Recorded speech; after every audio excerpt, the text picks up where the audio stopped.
Split,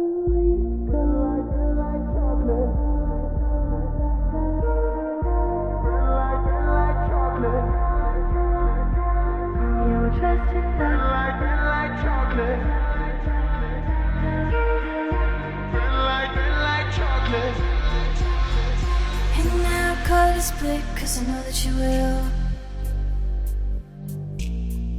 Oh, you bite your friend like chocolate. You say you will go where nobody knows, with guns hidden under our petticoats. We're never gonna quit. No, hey guys, welcome back to another weekly reading vlog. So obviously I'm here to kick off the vlog and I will get into what I am currently reading in just a moment. Before I do that, however, I just wanted to fill you in a little bit on what my schedule is going to be for the next couple of weeks. I will be going on holiday very soon. At the time that I'm filming this, in 8 days I'm going to be in Rome. I have pre-filmed a couple of videos. I've pre-filmed 2 videos so far that I am hoping to have edited and up and scheduled for while I'm away, and I do also plan on pre-filming, editing, etc. a 3rd video. So for all intents and purposes, you guys won't really be able to tell that I have actually gone anywhere. The only difference that you guys are going to be able to see is the way that my vlogs will be going up over the next couple of weeks. So starting off with this vlog, this is going to be a shorter vlog than usual. I'm going to be doing a Monday to Friday vlog, and that will be my week 54 vlog. I'm doing this for 2 reasons. The first one is that a shorter vlog will be much easier for me to edit, and it will be one less video that I have to pre-film, edit and schedule this week when I'm trying to get everything sorted for you guys for next week as well. The second reason is that I have a Shelflove crate here. You guys may remember last month I did a weekend reading vlog where I unboxed the June Shelflove crate and read and reviewed the book that was inside. So I am going to be doing that again this weekend. So as for the schedule, fingers crossed, the way it is going to work is that you are going to be seeing this video on Sunday, the day before I go to Manchester, ready to catch my flight to Rome on Tuesday. On Tuesday, the day that my vlog normally goes up, you should have my Shelflove crate reading vlog. Now that vlog with the Shelflove crate is going to be the last vlog that you see from me for almost 2 weeks. I'm going to Rome from Tuesday to Tuesday. I have the day after I get back off work as well, the Wednesday. At that point, we are going to be coming up to the end of the month, and so the next video I will be posting after that is going to be my September Bookopoly. On that Sunday, I should be able to bring you my next vlog, which will be a vlog of Rome. That vlog is going to go over a longer time period than usual. It will be running from the Monday I go to Manchester to the day that I get back off my holiday, and then the week after that will be a shorter vlog running from Wednesday to Sunday. So that is how my vlog schedule is going to be running for the next 2 weeks. I have tons of content that I do need to get out, which is why the hopefully, fingers crossed, provided I can edit everything, there will not be a break in content for you guys. There will still be an upload on Tuesday, Thursday and Sunday while I'm away. The only real difference will be that my vlogs will be all over the place for a couple of weeks, because obviously when I'm on holiday I will not be editing and uploading. I will be taking a full week break. I will be reading just a little bit. I don't think I'll be reading a whole ton, but there will be a vlog of my holiday. Obviously at this point I cannot say to what extent I will be vlogging my holiday, because I may get tons of footage, I may not get very much at all. We'll just have to see when we're there, but that will pretty much be my first ever travel vlog, so I am definitely excited about that aspect of it. Obviously, because I will be on holiday, I will also not be at home, so when you are watching this, when this goes up, through the entire time I'm going to be on holiday, there is going to be a 20% off sale with no code necessary on my candle and body butter website. The reason for that is that the dispatch time is going to be so much longer, because I will not be processing any orders while I'm on holiday, because I won't be able to make and post out candles, obviously. So if you have been eyeing up any of my Bookish candles and body butters, the link is always in the description box. However, I will be disabling for the entire time that there is 20% off the 10% discount code that I have in my description box, because obviously you will already be getting 20% off on my website. Just bear in mind that the dispatch time will be quite a bit longer, because I will not be around to process your orders. As for social media, I will still be around on social media. I imagine I won't be checking it as frequently. I may not be able to respond to everything, but if you do need to get hold of me while I'm away, I will be available on social media. I will probably be tweeting and posting to my Instagram while I'm on holiday, so I will still be over there. It's just everything you're seeing on my channel and everything regarding my website, my business, will be delayed or pre-filmed or whatever. So that's what's going to be happening over the next couple of weeks, but now let's get into what I'm currently reading. Now, at the end of last week's vlog, I was supposed to wrap up where I'm currently up to with the Newt's Magical Readathon. I did not do that, so I am going going to just let you know where I'm up to here. I currently have an acceptable in ancient runes, astronomy, herbology, and also potions. Now, the book that I'm currently reading that I started in last week's vlog is to fulfill the exceeding expectations prompt for astronomy, which is to read a book that has night in the title or the series title. And for that, I am reading Nevernight by J. Kristoff. This is the first book in the Nevernight Chronicle. This is also a reread for me. I am rereading Nevernight now and hopefully God's Grave at the end of the month in anticipation of Dark Dawn being released at the beginning of September. Now, if you are unaware what this is about, this is a adult fantasy series that follows 16-year-old Mia Corvia, who witnessed the death of her father and the imprisonment of her mother. When all this was happening, she did escape and was taken in by an old man called Mercurio, who essentially trained her in everything that she would need to know to join an exclusive assassin school called the Red Church, so that she would eventually become a full-fledged assassin and have the power, the ability, and the skills to avenge what happened to her family. Now, I am currently on page 196 of this. I did read quite a bit last night, so I'm making quite a bit of progress. I 100% want this finished by the end of this vlog because I will be picking up that Shelflove crate box, and I don't want to have so many books currently reading when I will be leaving on Monday and I'm only taking 2 books with me. So I'm definitely aiming to have this done by the end of this vlog, but I did read quite a bit last night. I've read quite a bit today already. So far that is looking good and I will be able to finish this. Like I said, this is a reread for me. J. Kristoff is one of my favorite authors of all time. I don't want to 100% say that this is one of my favorite series of all time though, just because the final book has not been released yet. I am going to the launch party in Manchester, which is the day before the book's official release. So I will have a copy the day before the book actually hits the market. So I definitely want to be caught up by then so that I can read Dark Dawn as soon as it is in my hands. As for my enjoyment of this,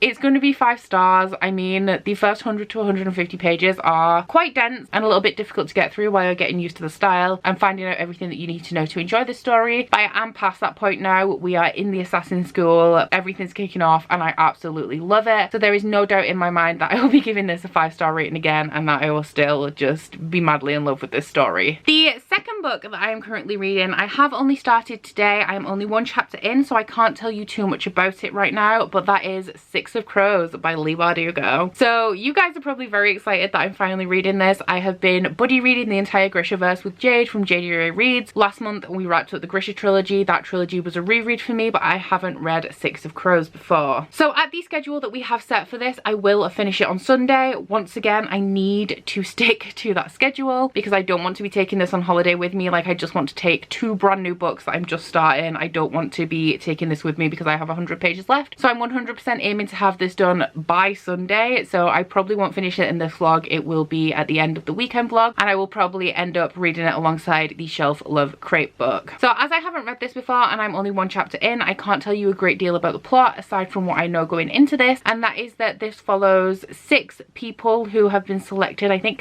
Becca is like the leader of the group, and these 6 people have been selected to perform this heist. However, from watching people's reviews and listening to people talk about this who've read it, I don't believe it actually is too much about the heist. I think that this is a very character driven book. I've heard that it has a very slow start, but everything will pay off at the end, and that the main draw of this book is the characters. Everybody loves Kaz, everyone loves Nina. I think Jesper is the one who's often referred to as the sweet cinnamon roll. That might be wrong, he might be the angry one. I don't remember, but I definitely remember that Nina really likes waffles and everybody's in love with Kaz. So I obviously have very high hopes for this book because of how much everybody loves it. I did really enjoy the Grisha series. I gave every book 4 stars, I think, even upon reread, but everybody's head over heels for this. The majority of people prefer this to the Grisha trilogy, so I'm expecting awesome things from this. Obviously from 1 chapter in, especially as that's like a setup, I think, of the current predicament that's going on in the world. I can't really tell you anything about the plot or how I feel about it so far, but I do aim to be at page, I think we're going to like 80-ish today, or 75. So I do plan to get a good chunk done today, and then hopefully tomorrow I will be able to give those of you who haven't read Six of Crows a little bit of detail about the plot and also how I'm feeling about it so far. So that's all I have for you for now. These 2 books are the books that I'm currently reading and the ones that I'm aiming to get done this week. Can't promise I'll get any more done, with me also planning on reading the book that comes in this box as well over the weekend, but we will see how I get on, and I will obviously fill you in as I go along. If I do manage to finish Nevernight in a reasonably timely manner, I may pick something else up, but we will definitely have to see how we go, because as I've said, I don't want to have a ton of books outstanding when I'm going on holiday. So I'm gonna head off now because I do have to wrap up the editing of last week's vlog. I just have my last clip to edit, and when that's done I may start editing some of the pre-filmed content I've got for when I'm on holiday, just so that I'm as far ahead as I possibly can be with getting all of that stuff done. But I will check in with you at some point, probably tomorrow, if I have anything to update you on. Hey guys, so I thought I would pop in and give you just a small reading update, because I obviously haven't finished anything. I'm reading a couple of chunky books. Nevernight, I've made a little bit of progress since I last checked in. I'm on page 244, so I've read like 50 pages of this. Obviously, still really enjoying it. I don't need to keep telling you that. I love it so much. For those of you who have read it and want to know where I'm up to without spoilers, The Masquerade. That's all I'll say. The Masquerade. And then the other book that I'm currently reading is, of course, Six of Crows by Leigh Bardugo. My voice went really strange then, I apologise for that. So I am on page 88 of this. I have completed mine and Jade's buddy read section for yesterday, and I've read one chapter of today's section so far. So I pretty much essentially just came to check in to let you know how I'm getting on with this, a little bit about the plot for those of you who haven't read it, etc. Today's section of our buddy read will have me on page 144, I think, by the end of the evening. Honestly, last night it was difficult for me to put this down. I got into it like super quickly. So Six of Crows by Leigh Bardugo, as I said yesterday, is a young adult fantasy series that follows 6 characters who are the Six of Crows, who are trying to accomplish a heist. Now, we start off by being introduced to Kaz Becca, who is a little shit, but I love it. So we're introduced to Kaz, Inej, and also Jesper. The point where I'm up to, 88 pages in, I've only just been introduced to Nina. So at the minute, I have only really met Kaz, Jesper, and Inej. Now, Kaz is the leader. He's not like the boss, but he's the main lieutenant kind of guy of this gang of criminals called the Dreg. Now, where the original Grisha trilogy was set in a Russian inspired world, this is an Amsterdam inspired setting. So right at the beginning of this book, Kaz is jumped and he's taken aside by this guy who propositions him and says that he has this job for Kaz to complete, and he will pay him 30 million, whatever the currency of fake Amsterdam is. I think it's Kruge. Is that right? Kruge? So obviously Kaz is somebody who is driven by greed. That has been like drilled into me where I'm up to in this book. Like, Kaz is greedy. Kaz likes money. So Kaz obviously takes up this job. However, it is quite an impossible task. He has to break somebody out of the ice court. Now, the reason why this person has to be broken out is because they are the creator of some kind of drug, which is sort of like an evolution of Jorda. Now, from what I remember of the Grisha trilogy, Jorda seems to be like tobacco, and this is like a step up from that, and if a Grisha ingests it, then their powers are just expanded by like 1,000,000. So I definitely really like that about the story, because Leigh Bardugo has taken everything that she set up in the Grisha trilogy and she's already expanded upon it in this book. So an example of this is that if you are a tide maker, which is a type of Grisha that can manipulate water, you are then also able to manipulate the state of objects, so you can turn them from a solid to a liquid to a gas, and any of the in-betweens, which enables Grisha to pass through walls. If you are a healer, you can move on from manipulating just the body to manipulating the brain and get people to do your will. And if you are a fabricator, you can transmute metals. Instead of just altering the fabric of things, you can turn one thing into another thing. So the example so far is turning lead into gold. Now, this is obviously very dangerous, because as well as it making Grisha incredibly powerful and having these ridiculously amplified abilities, it is also extremely addictive, and not long after a Grisha does start to take this substance, they only need one dose to be completely addicted, and then they become very sick and they die. So Kaz has been sent to retrieve this guy, who I think he created it, so that this guy is not in the possession of the enemy. So that's kind of the setup for the heist. Obviously, like I said yesterday, this book is extremely character driven. I have only met the 3 characters so far. What I will say about it, you guys probably already know, there's a shit ton of diversity in here. There is POC diversity. I think Jesper is black, and and Inej is Suli, and I can't remember what race that represents in the Grisha trilogy. Kaz is also disabled, so there's disability rep in here. This book is Voices for Disability rep because Leigh Bardugo has a degenerative bone condition, I believe. I know that she does sometimes walk with a cane, and Kaz is sort of the embodiment of that aspect of Leigh Bardugo's life. As the trigger warnings for 9th house are a hot topic at the minute, and with people complaining that they didn't know that it had sexual assault and things like that in 9th house. Leigh Bardugo has always written about sexual assault and sexual abuse. In the Grisha trilogy, we have Genya, who is a victim. In this, we have Inej, who was sold to a pleasure house, so she was essentially forced into prostitution. And then the only other rep I can think of so far is that we have Fat Rep, because Nina has just been introduced. I'm not sure what Jesper's deal is yet. I don't really know a whole ton about his personality, but we do have a whole ton of rep in here. I am super compelled. What I will say about the writing in this is that it is a very different tone to the Grisha, and I don't really know how to articulate very well what I mean, but I did find the first 2 chapters a little bit of a struggle to get through because the second chapter especially is quite long, and I like to start a book with shorter chapters until I'm submerged in the story and then build up to the longer chapters. So I was struggling with that chapter while I was getting to grips with who the characters were, what the setting is, etc, etc. But I am extremely compelled now, and I'm so into this. I'm so excited to carry on reading when I'm done with this update. And as I was saying about the tone, as soon as we start this book, how can I describe the tone of this? It's very gangstery, maybe like film noir kind of feel. The thing that I can compare it to, because the dregs do run a casino or a gambling hall, and it's making me feel like Moulin Rouge, like the movie Moulin Rouge. Obviously the Moulin Rouge is an actual place, but that kind of revolution, turn of the century / 1920s grimy glamour vibe, if that makes sense. So I'm getting those kind of feelings from this, and just the tone of Leigh Bardugo's writing, I can't describe it, but the tone of this just fits that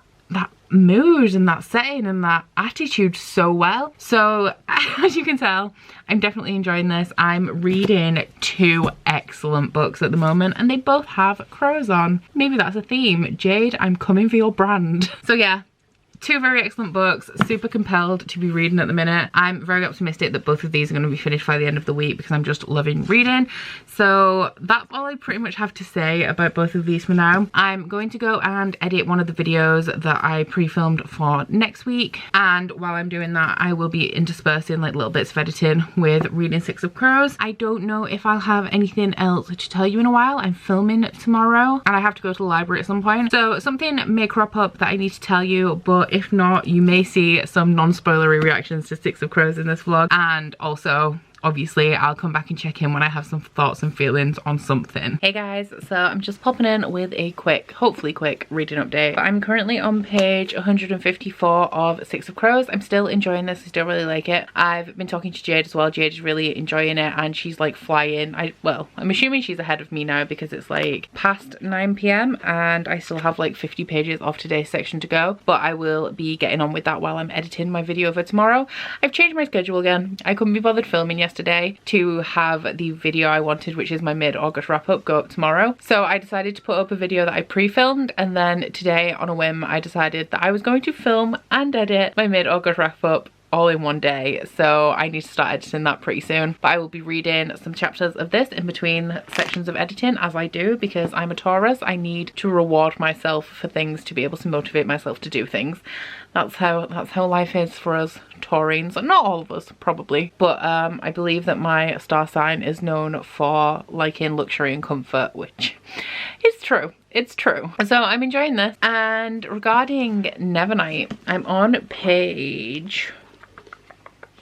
what page am I on? 308, so I have about 120 pages of this left to go. Now, Nevernight, I am enjoying it much more the second time around, and by much more, like, I obviously enjoyed it a lot the first time around because it was my favourite book of 2017, as I've said. 5 stars, love J. Kristoff, one of my favourite series ever. However, this time around, I'm just feeling it so much more. Like, I think I am. I'm not very good at remembering things, and by remembering things, like I remember things, but remembering feelings. So I knew, like my brain knew that I really love this book. It's one of my favorite series, but like my feelings didn't know. So I'm like really invested in this now, but I have a problem, and my problem is that I love Trick a lot more the second time around. So on my reread of this, I'm really into Trick like a lot more than I was the first time around. I remember when we got to a certain scene, I was like, oh well, I mean, I like this character, but oh well. I love Trick. I love Trick. I love Trick so much. I don't know if it's because Pierre has been doing the Nevernight adaptation, and so now I can put faces to the characters, but oh, Trick, you know what I'm saying? I'm like heavily invested and deep in my feels regarding this book, so I'm not looking forward to continuing really because of the shit that goes down later on. But I've been having thoughts about this as well, which I might as well tell you while I'm here. I feel like the reason why I love this book so much, me personally, is that J. Kristoff can write a fantasy book but make it really relatable. For example, we have Mr. Kindly, and I know that he says over and over again like he's not a cat, he's a not cat, but it's just the pet aspects, you know, like Mia has pets even though they're not pets. Like Mr. Kindly's a shadow cat, he's not real, hence him being a not cat, but we have Mr. Kindly, and then there's also Eclipse as well, who's in this briefly and features more in God's Grave, and just that pet aspect. And then there's also the banter, and I feel like, I know a lot of people don't get on with the footnotes, and I do agree that they do sometimes take you out of the story, but you have that sarcasm and that humour. Like one of the footnotes is explaining what a scab dog is, just because it's briefly referenced in the text, and the explanation of what a scab dog is that it is a wild dog that will injure itself and then play dead so that a vulture will come and start to eat it so that it can then kill the vulture. And essentially at the end of the footnote that explains what a scab dog is, it says, and in case you were wondering, they don't make good pets. So it's just that level of relatability and sort of breaking out of the story using the footnotes and the narrator to bring it into modern times, even though this is a historical fantasy. I mean, it's not set in any specific time, but like there's no technology or anything. It's like, you know, like a typical fantasy setting. The horses, carts, set in Venice, but with horses and carts and stuff. You know what I'm trying to say.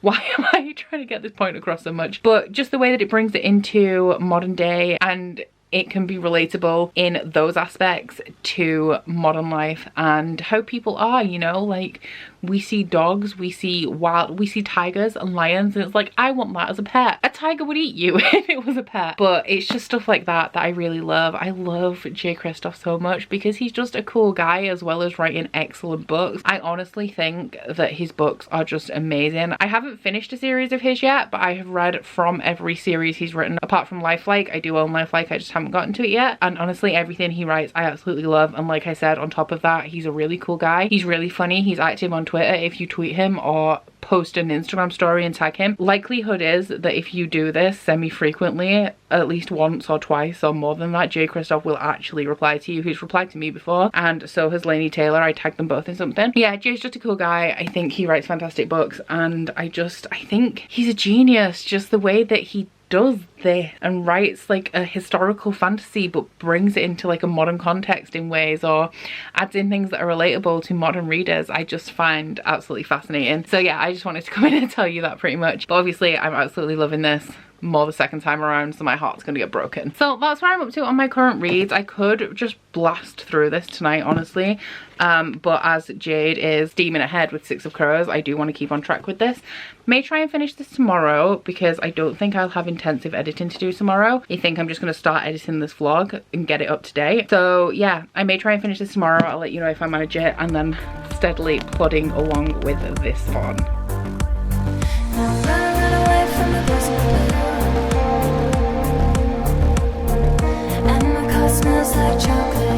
Hey guys, so I'm just going to do a little bit of a low-key update because for some reason I'm sleepy as hell. After work, Curtis took me out to get some food and I ate quite a lot. And since then I just really want to nap. So I'm just gonna bring you a low-key update because I do have mainly just one thing to tell you, but obviously while I'm here I may as well do a reading update. I drink so much Pepsi Max now that the caffeine just does not even help me out at all.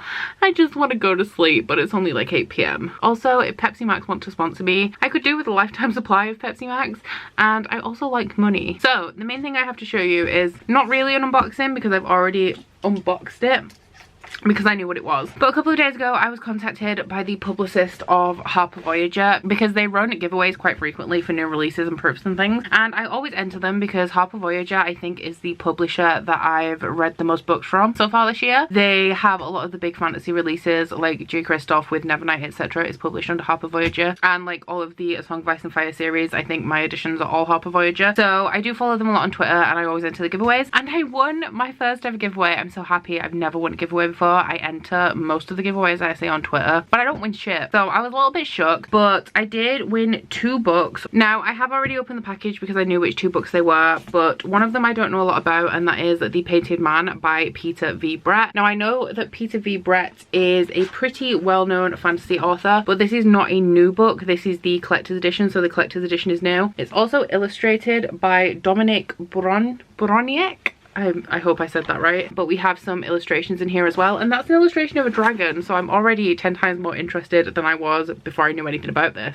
So I guess I could look this up on Goodreads and give you a little bit of information about it, because I'm pretty sure that Peter V. Brett does write a series that I want to read. Let's see if I can jog these old brain cells. Yeah, so he writes the Demon Cycle that I have marked as want to read on Goodreads. I think somebody recommended the Demon Cycle series to me when I did an adult fantasy recommendations video, which is why I have it on my Goodreads TBR. If you guys recommend me something, I do check out the synopsis. If it sounds interesting, I add it to my Goodreads TBR. Ooh, this is cool actually. So The Painted Man is books 1 and 2 of the Demon Cycle, apparently. I did not know that. Yeah, so this bundle includes The Painted Man and the Desert Spear, but on Goodreads it says The Warded Man is the first book in the Demon Cycle, so I'm assuming that it had a different name for a UK release. So I'm 10 times more excited about this now that it's actually on my Goodreads TBR. As usual with high fantasy, it does have a pretty complex plot, so even though I've just read the Goodreads synopsis, I can't really summarize it for you.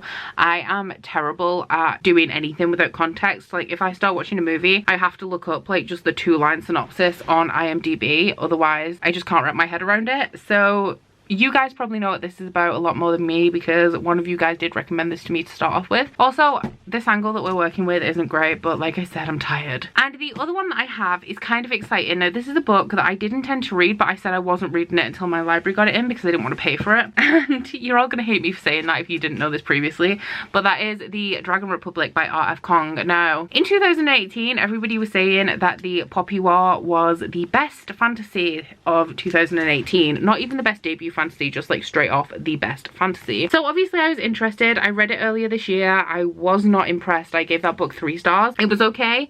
I liked the plot. I liked a lot of things that happened, but I found the plot structure to be a little bit haphazard. I did not enjoy the writing. I found it to be very lacking in world building, and not regarding the actual contents of the book, and not a reason why I rated it down, but the editing was pretty shoddy in it as well. There was just like repetition everywhere, but like in the same sentence, as though the sentence had started off being phrased one way and then halfway through R.F. Kong had decided to phrase it another way, but the first bit hadn't been cancelled and then it wasn't picked up in editing. It was so bad. I kept showing sections of it to my boyfriend and he was like, that is really bad editing. So this is the sequel to The Poppy War, and The Poppy War is an adult fantasy that centers around shamanism, and it also features a chapter that depicts the rape of Nanking, which is a real historical massacre. Essentially, that book has all the trigger warnings under the sun, and it follows a girl who ends up getting into this really prestigious military academy, even though she's from a poor district, and she's pretty much bullied for it, and people are just awful to her. And then suddenly the country does go to war, and all of the people who are in this military academy being trained for war find out that they're not as equipped as they thought they were for actually going to war. So this is the sequel. I didn't want to pay for it because I didn't like The Poppy War, but I did want to read it because I feel like a lot of the issues that I did have with The Poppy War were kind of debut author issues. So I wanted to read The Dragon Republic to see if it gets any better, if some of those problems that I had were ironed out. So I'm very glad that I have this now, because honestly I don't even know if my library's getting it in, and I'm really weird about requesting things at my library for them to buy in. I never do it. I feel weird about it and I don't know why, but I do. So I'm glad I've got this one. And obviously a big thank you to HarperCollins and Natasha Barden for hosting the giveaway. And yeah, I won my first giveaway and I'm really happy. Even though I didn't do anything, like I just RT'd and it was like randomly selected, still happy about it. So now for a reading update. First up, Six of Crows. I'm gonna keep this brief because I don't have anything else to say about Six of Crows at the minute. I'm on page 188. I was supposed to get up to page 206 last night, but I didn't,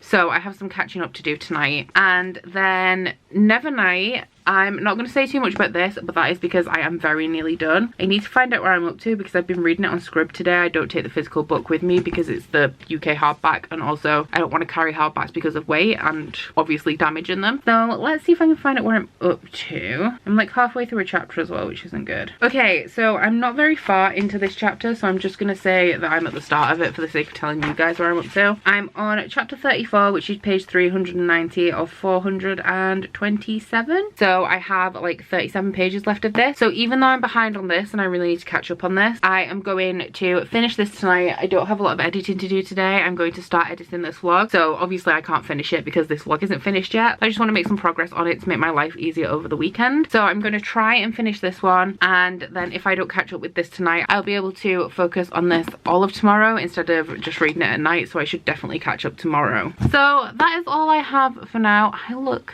terrible and this angle is still awful, but that's all I have for now. And honestly, I'm really tired, so I'm just going to do some editing, do some reading. I'm going to put my pajamas on when I'm done with this update, edit, read, and then go the fuck to sleep. Thursday is the new hump day. That's official. Thursday, I don't feel good. I don't feel good, and it's Thursday.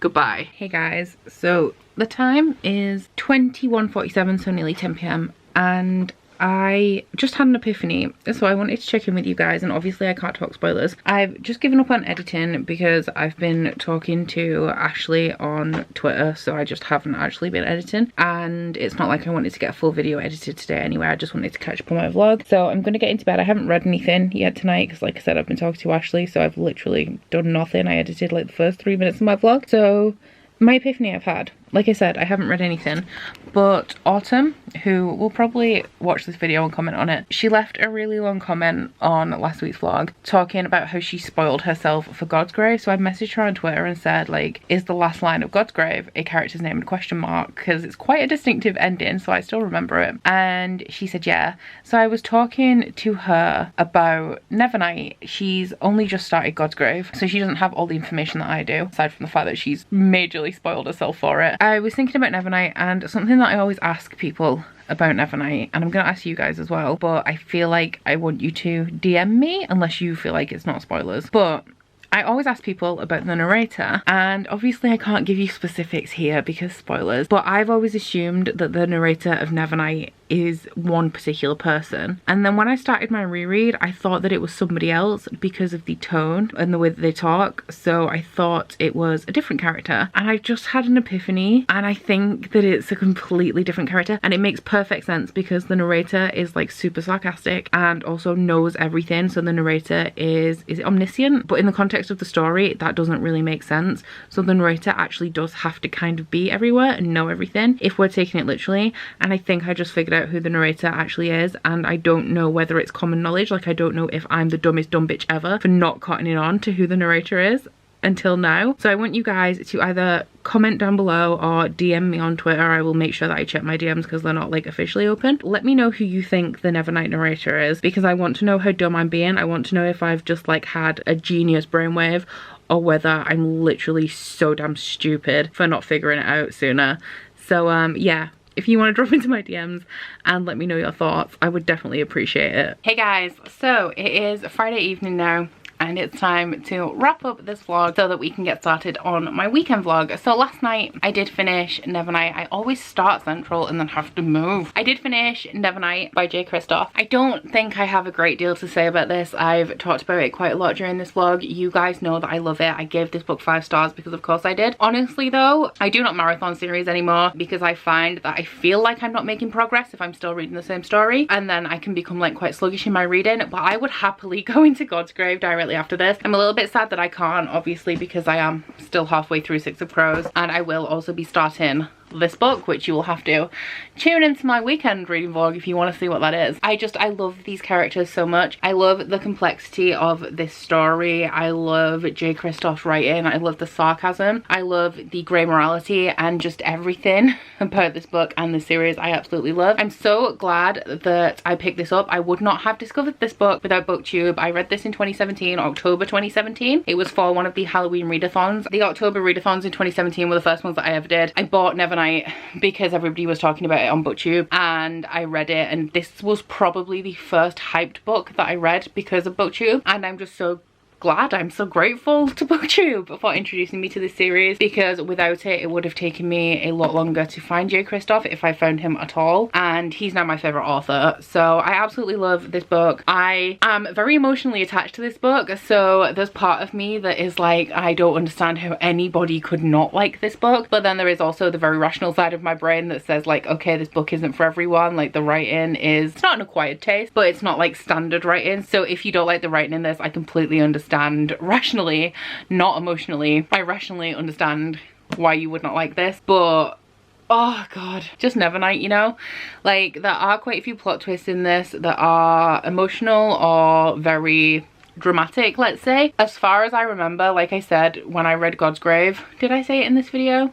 I think it was this video when, oh no, it was last week's reading vlog. When I read God's Grave, I wasn't in the right frame of mind, and I read it very sporadically and wasn't paying like full attention to it because of things going on in my life. If I remember correctly, there are even more plot twists in God's Grave that are far more dramatic than the plot twists in this, and this has me like real deep in my feels. So God's Grave is gonna be a ride. So I gave this 5 stars. This one completed the exceeding expectations prompt for astronomy for the Newt's Magical Readathon, and that was to read a book with night in the title. So I'm done with this. That is my first exceeding expectations done for the readathon. I didn't get very far in Six of Crows. Technically, I should be reading about 150 pages today. Don't think I'm gonna do it, to be fair. I'm on page 199 of Six of Crows. I am really enjoying it. It's just last night I had 35 pages of Nevernight to read, and then I went to sleep. So I didn't read any of this, and I was a little bit behind on Wednesday, and I haven't started my section for today, so I'm gonna try and finish that this weekend. We're gonna see how that goes. I'm not anticipating it going very well, which is a shame because I'm really into the story. So I think that is it for this week's reading vlog. Like I said, we have a book here that I am just about to start, and you will be able to hear all about that in the weekend reading vlog, which should be posted 2 days after this one. If all goes to plan. As I told you last night, I didn't get very far in editing this vlog, so hopefully that doesn't push me back a whole ton for the rest of the editing and scheduling. I really hope it doesn't, because I've done so well so far and I have got so much content up and ready, so I'm hoping that I don't fall at the last hurdle. But that is it for this week's vlog, guys. Please don't forget to like this vlog if you liked it, and subscribe if you want to, but I will see you over the weekend. Bye! Oh, you bite your friend like chocolate. You say you'll go where nobody knows, with guns hidden under our petticoats. We're never gonna quit it, no, we're never gonna quit it, no.